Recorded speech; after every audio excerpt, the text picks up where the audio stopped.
নমস্কার, অ্যাস্ট্রো ইসডমে সবাইকে স্বাগতম। তুলা রাশির জাতকদের জন্য তৈরি এই বিশেষ সাপ্তাহিক প্রেম ও বিবাহিত জীবন বিশ্লেষণে মে মাসের 21 থেকে 27 তারিখ পর্যন্ত এই সপ্তাহটি হতে চলেছে আবেগ, মানসিক দ্বন্দ্ব এবং সম্পর্কের সূক্ষ্ম চ্যালেঞ্জে ভরা। বিশেষত রাহু যখন চন্দ্র রাশি থেকে পঞ্চম ঘরে অবস্থান করে তখন আমাদের প্রেম জীবনে নানা বিভ্রান্তি ও সংশয়ের সৃষ্টি করে। আপনি যদি প্রেমে অভিজ্ঞ কিংবা বিবাহিত হয়ে থাকেন, এই সময় আপনার প্রতিটি সিদ্ধান্তে সতর্কতা প্রয়োজন। ভিডিওটি মনোযোগ দিয়ে দেখুন, কারণ শেষের দিকে থাকছে কিছু গুরুত্বপূর্ণ রেমেডি ও বাস্তবিক উপায় যা মানসিক ভারসাম্য ও সম্পর্কের স্থিতিশীলতা রক্ষা করতে সহায়ক হবে। তো চলুন বিস্তারিত বিশ্লেষণে যাওয়া যাক। প্রথমত, গ্রহের প্রভাব নিয়ে আমরা আলোকপাত করতে চাই।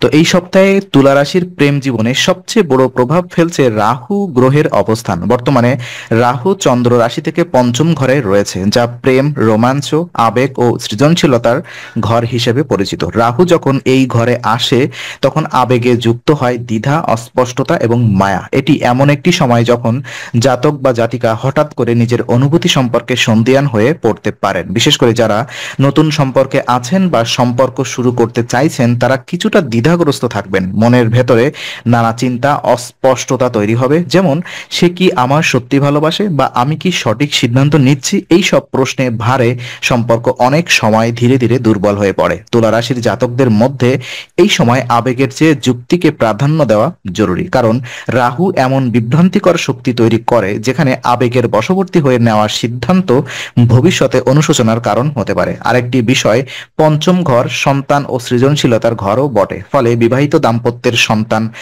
সংক্রান্ত বিষয়ে মতবিরোধ দেখা দিতে পারে। এই সময়টায় যে কোনো বড় সিদ্ধান্ত নেওয়ার আগে পরামর্শ নেওয়া উচিত। রাহু যখন প্রভাব বিস্তার করে তখন বাস্তবতা থেকে বিচ্যুতি ঘটতে পারে, তাই মিথ্যা প্রতিশ্রুতি বা কোনো সন্দেহজনক কথাবার্তা থেকে দূরে থাকা জরুরি। যারা পুরনো সম্পর্কে ভুলে গিয়ে নতুন সম্পর্ক অথবা নতুন কিছু করতে চাইছেন তাদের জন্য এই সময় মানসিক ভারসাম্য রাখা খুবই গুরুত্বপূর্ণ, কারণ রাহু অতীতের স্মৃতি ফিরিয়ে এনে সিদ্ধান্তে দ্বিধা তৈরি করতে পারে। অবিবাহিত প্রেম জীবনদের কেমন যাবে?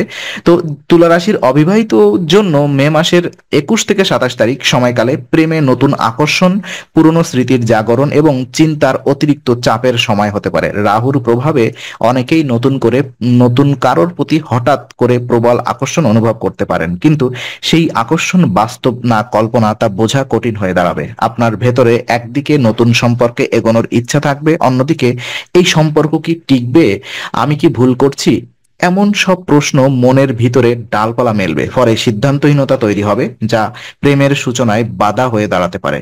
এই সময় এমন কেউ হঠাৎ করে আপনার জীবনে ফিরে আসতে পারে যার মধ্যে অথবা যার সঙ্গে এক সময় সম্পর্ক ভেঙে গিয়েছিল।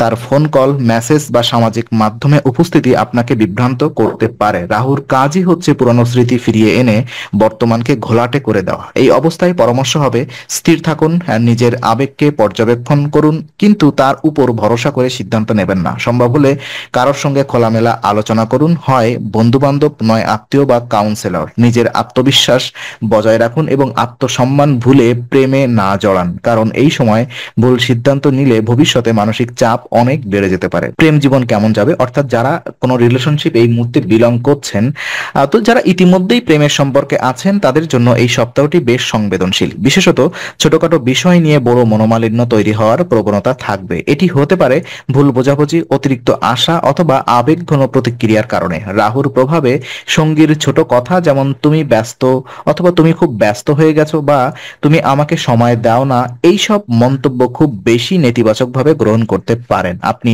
নিজেও হয়তো একই রকম অভিযোগ করবেন এবং দুজনেই নিজের দিক থেকে যুক্তি দিতে গিয়ে ঝগড়ায় জড়িয়ে যাবেন। এই সময়কার সবচেয়ে গুরুত্বপূর্ণ পরামর্শ হলো কমিউনিকেশনে সতর্কতা। আপনি কি বলছেন, কিভাবে বলছেন এবং কখন বলছেন, এই তিনটি বিষয়ের উপরে গুরুত্ব দিন। বিশেষ করে যদি আপনার সঙ্গী আগে থেকেই আবেগপ্রবণ হন তাহলে স্পষ্ট ও সংবেদনশীল কথাবার্তা জরুরি। এছাড়া রাহু এমন সময় এনে দেয় যখন মানুষ অন্যের কথায় প্রভাবিত হয়। কেউ যদি আপনার সম্পর্কে নেতিবাচক মন্তব্য করে সেটা যাচাই না করেই বিশ্বাস করবেন না। এটা ভুলবেন না, সঠিক বোঝাপড়া ও পারস্পরিক শ্রদ্ধা থাকলে সম্পর্ক অনেক বড় ঝড়ও কাটিয়ে উঠতে পারে। তাই যদি সম্পর্কের ভবিষ্যৎ চান তবে এখনই নিজেকে সংযত রাখুন। বিবাহিত জীবন নিয়ে যদি কথা বলি, তো বিবাহিত জীবনে এই সপ্তাহে তুলা রাশির জাতকদের জন্য বেশ কিছু চ্যালেঞ্জ অপেক্ষা করছে। বিশেষত পারিবারিক অন্য সদস্যদের মধ্যে যে কোনো ধরনের বিবাদ সরাসরি আপনার দাম্পত্যে প্রভাব ফেলতে পারে। অনেক সময় দেখা যায় শ্বশুরবাড়ি বা নিজের পরিবারের কোনো ইস্যু দাম্পত্য জীবনে অশান্তির সূচনা করে। আপনি হয়তো চাচ্ছেন সমস্যা সমাধান করতে, কিন্তু আপনার সঙ্গী সেটা ভুল ব্যাখ্যা করছেন বা অতিরিক্ত আবেগপ্রবণ হয়ে পড়ছেন। এমন পরিস্থিতিতে আপনার করণীয় সমস্যা সমাধানের চেষ্টা করুন, কিন্তু সেটা যেন ব্যক্তিগত না হয়। এই সময় সঙ্গীর প্রতি সহানুভূতিশীল হওয়া সবচেয়ে বড় উপায়। আপনি যদি তার অনুভূতিকে বুঝতে পারেন এবং সমাধানের পথে এগোন, তাহলে মানসিক দূরত্ব সহজেই কমে আসবে। রাহুর প্রভাবে পারিবারিক ইস্যুতে বাড়তি উত্তেজনা তৈরি হতে পারে। কেউ কিছু বললেই রেগে না গিয়ে শান্তভাবে প্রতিক্রিয়া জানান। মনে রাখবেন, সমস্যা বড় নয়, আপনার প্রতিক্রিয়া সেটাকে বড় বা ছোট করে তোলে।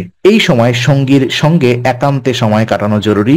একটা খোলা আলোচনার মাধ্যমে দুজনের মধ্যে ভুল বোঝাবুঝি অনেকটাই কমে যেতে পারে। করণীয় কিছু সিদ্ধান্ত আমি এক্ষেত্রে আপনাদেরকে বলবো। তো এই সপ্তাহে তুলা রাশির জাতকদের জন্য রাহুর প্রভাবে মানসিক ভারসাম্য ও সম্পর্ক রক্ষা করাই প্রধান চ্যালেঞ্জ। তবে কিছু সহজ কিন্তু কার্যকরী উপায়ের মাধ্যমে এই সমস্যা অনেকটাই সামাল দেওয়া সম্ভব। প্রথমত, সম্পর্কের মধ্যে যুক্তি ও সংযম বজায় রাখা সবচেয়ে বেশি প্রয়োজন। যদি কেউ আপনাকে উত্তেজিত করার চেষ্টা করে, তাহলে প্রতিক্রিয়া না দেখিয়ে ধৈর্য ধরুন। কথা বলার সময় শব্দ চয়ন সতর্কতার সঙ্গে করুন। দ্বিতীয়ত, প্রতিদিন অন্তত 5 থেকে 10 মিনিট ওং রাহুয়ে নমঃ মন্ত্র জপ করুন। এটি মানসিক স্থিতি বজায় রাখতে সাহায্য করে। যারা আরো কিছু করতে পারেন তারা শনিবার যজ্ঞ বা হোম আয়োজন করতে পারেন, বিশেষত রাহু গ্রহের শান্তির জন্য। এতে রাহুর অশুভ প্রভাব অনেকটাই কমে যাবে। এছাড়া সপ্তাহ জুড়ে নিরামিষ আহারে গরিব বা কুকুরকে খাদ্যদান ও কালো তিল বা নীল রঙের কিছু দান করলে শুভ ফল পাওয়া যায়। নিজের আবেগ ও চিন্তার ভারসাম্য বজায় রাখাই এই সপ্তাহে সফলতার মূল চাবিকাঠি। সম্পর্ক বড় নয়, সম্পর্কেই যত্নটাই বড়। তো আজকে আলোচনা আমরা এখানেই ইতি করছি। আমরা আশা করি এটি আপনার মনে নতুন কিছু আলোর সঞ্চার করেছে। যদি ভিডিওটি আপনার ভালো লেগে থাকে তবে লাইক দিতে ভুলবেন না। আপনার মতামত জানাতে কমেন্ট করুন এবং প্রিয়জনদের সঙ্গে শেয়ার করে তাদের জীবনেও আলোর বার্তা পৌঁছে দিন। আর অবশ্যই আমাদের চ্যানেলটি সাবস্ক্রাইব করুন, কারণ এখানে আমরা প্রতি মুহূর্তে নতুন আলো ও জ্ঞানের কথা নিয়ে আসি। আবার দেখা হবে, ততক্ষণ ভালো থাকুন, শান্তিতে থাকুন। নমস্কার।